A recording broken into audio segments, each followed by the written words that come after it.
বাচ্চাকে রোদে শোয়ানো বা রোদে স্নান করানো তাদের শারীরিক ও মানসিক বিকাশের জন্য অত্যন্ত গুরুত্বপূর্ণ। তবে এটি অবশ্যই সঠিক পদ্ধতিতে এবং সতর্কতার সাথে করতে হবে। রোদে শোয়ানোর উপকারিতা। ১. ভিটামিন ডি গঠন। রোদ শরীরে ভিটামিন ডি উৎপাদন করে, যা হাড়, দাঁত এবং মাংসপেশিকে শক্তিশালী করতে সহায়তা করে। ২. জন্ডিস কমানো। নবজাতক জন্ডিসে আক্রান্ত হলে রৌদ্রস্নান বিলিরুবিন কমিয়ে দেয়। ৩. ত্বকের সমস্যা সমাধানে।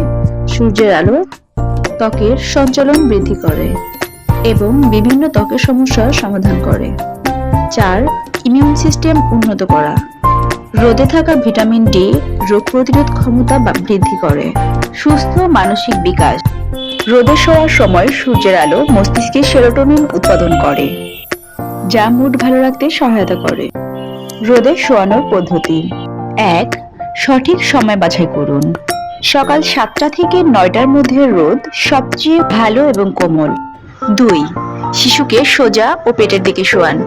প্রথমে পিঠের দিকে শোয়ান, কিছু সময় পর শিশুকে পেটের দিকে শোয়াতে পারেন, তবে শ্বাস প্রশ্বাস যেন বাধাগ্রস্ত না হয় সেদিকে খেয়াল রাখুন। ৩. কাপড় সরিয়ে রোদ দিন।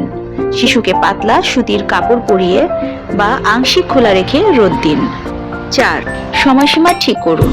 নবজাতকের জন্য দিনে ৫ থেকে ১০ মিনিট যথেষ্ট, বড় বাচ্চার জন্য ১০ থেকে ১৫ মিনিট রোদে রাখা যেতে পারে। ৫. চোখ সুরক্ষিত রাখুন। সূর্যের আলো সরাসরি চোখে পড়তে দেবেন না, এটি নরম কোমল কাপড় দিয়ে চোখ ঢেকে দিন। ৬. পরবর্তী যত্ন নিন। রৌদ্রস্নান শেষে বাচ্চার শরীর মুছে দিন এবং ছায়াযুক্ত জায়গায় আরাম করান। সতর্কতা। দুপুরের সময় ১০টা থেকে ৪টা রোদ এড়িয়ে চলুন। ত্বকের অতিরিক্ত লালচে ভাব, জ্বালা পোড়া বা অস্বস্তি দেখা দিলে সঙ্গে সঙ্গে চিকিৎসকের পরামর্শ নিন।